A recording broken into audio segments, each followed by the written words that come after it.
नमस्कार दोस्तों, मैं जितेंद्र एक बार फिर से आप सभी का डिजिटल प्लेटफॉर्म पर तहे दिल से स्वागत करता हूं। दोस्तों, इलेक्ट्रिशियन थ्योरी की सीरीज में हमारा जो चैप्टर चल रहा है वो है रासायनिक सेल और बैटरी, और उसी में जो है आज का टॉपिक हमारा है वो है डैनियल सेल।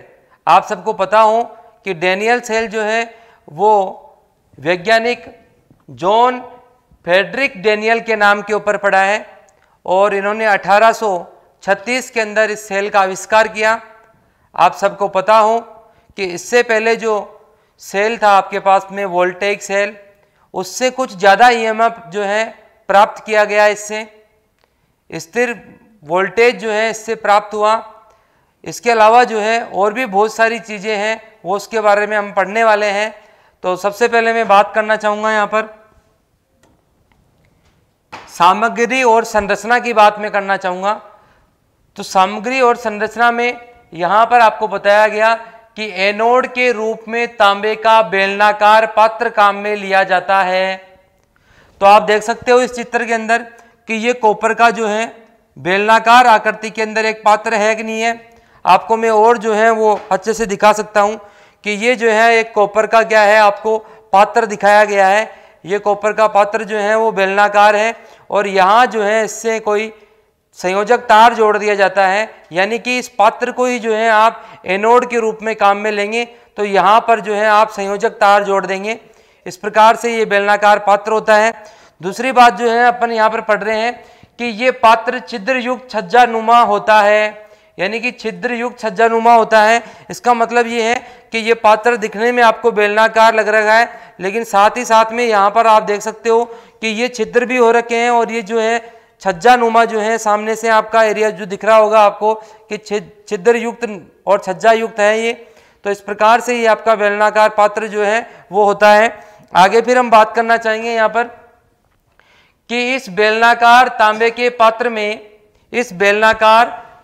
पात्र में कॉपर सल्फेट यानी कि CuSO4 भरा होता है। आप सबको पता होना चाहिए कि कॉपर सल्फेट जो है वो इस प्रकार से आपके पास में कॉपर सल्फेट देख सकते हो आप। ये कॉपर सल्फेट है, इसको आप जो है इसके अंदर डाइल्यूट करके भरेंगे, यानी आपका ये जो पात्र था तांबे का, इसमें आप क्या कर देंगे, कॉपर सल्फेट भर देंगे, यानी कि लिक्विड फॉर्म में नीचे भर देंगे।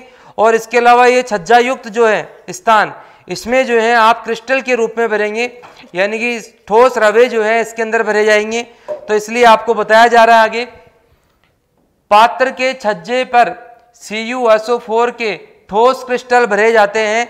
तो यही बात मैंने आपको अभी बताई कि इसका जो ये छज्जा युक्त जो है स्थान, इसमें आप जो है वो क्रिस्टलीय रूप भरोगे, इसके अंदर ठोस रूप जो है वो भरोगे CuSO4 का। आगे फिर बताया गया कि कैथोड जस्ते की छड़ होती है, यानी कि जिंक की जो छड़ होगी, यानी इस प्रकार की जो छड़ है वो जिंक की छड़ है, वो किसका काम करेगी, यहाँ पर कैथोड का कार्य करने वाली है।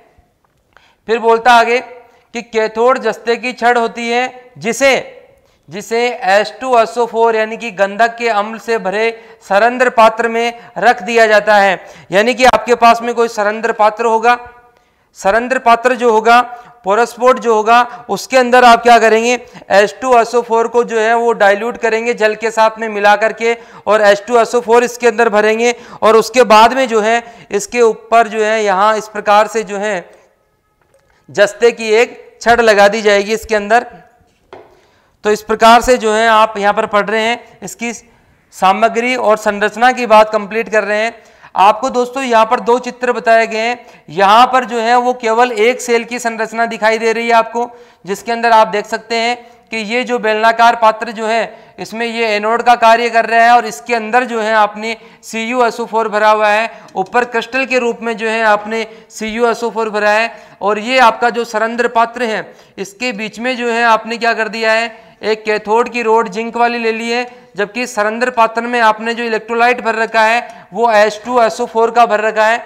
इस प्रकार से आप संरचना पढ़ रहे हो। ये केवल सिंगल सेल की बात हो रही है यहाँ पर, जबकि यहाँ बहुत सारे सेल जो हैं वो लगे हुए हैं। इनको आवश्यकता के अनुसार आप श्रेणी में या समांतर क्रम में जोड़ देंगे और श्रेणी समांतर में जोड़ करके और इन सब सेलों से जो है आप बैटरी बना सकते हो। एक तरह से मैं कह सकता हूं कि ये जो है यहाँ पर जो रूप दिखाया गया है वो डैनियल सेलों का एक समूह है, जिसे आप बैटरी भी कह सकते हैं।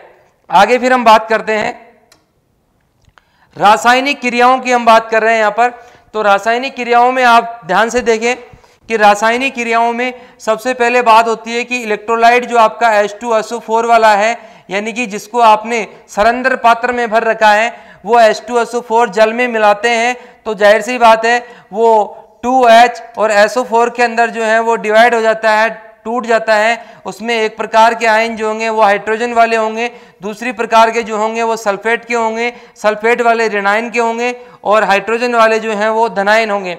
इसके अलावा फिर हम बात करते हैं आगे कि एनोड तथा कैथोड पर लोड संयोजित करने पर रासायनिक क्रियाएं कौन सी होगी। यानी यहां पर आप देख सकते हैं कि ये जो है इसका एनोड है और ये कैथोड है, और इन दोनों के बीच में आप कोई लोड जोड़ देते हो, आप कोई भार लगा देते हो, तब कौन सी रासायनिक क्रियाएं होगी। तो यहां पर आपको बताया गया है कि कैथोड पर कौन सी होगी और एनोड पे कौन सी होगी। तो आप यहां पर देख सकते हो कि Zn यानी कि जिंक और H2SO4 दोनों आपस में क्रिया करके ZnSO4 यानी कि हाइड्रोजन गैस मुक्त करते हैं। और फिर बाद में जो है आप यहाँ एनोड के ऊपर देख सकते हो कि ये हाइड्रोजन गैस जो है वो एनोड के पास में जाती है और वहां पर जो है CuSO4 है और दोनों आपस में रासायनिक क्रिया करते हैं। इसके परिणाम स्वरूप आप देख सकते हो यहाँ पर कॉपर और इसके अलावा जो है वो H2SO4 बन जाता है। तो इस प्रकार से जो है वो रासायनिक क्रिया संपन्न होती है। आगे फिर हमें ये भी पता होना चाहिए कि CuSO4 जो होता है उसको हिंदी में जो है आप नीला तोता के नाम से भी जानते हो। इसके अलावा आपको पता हो कि H2SO4 जो है उसको गंधक के अम्ल के नाम से भी हम जानते हैं। यहां आपको जो है वो डैनियल सेल के लाभ बता रखे हैं और हानियां बता रखी है।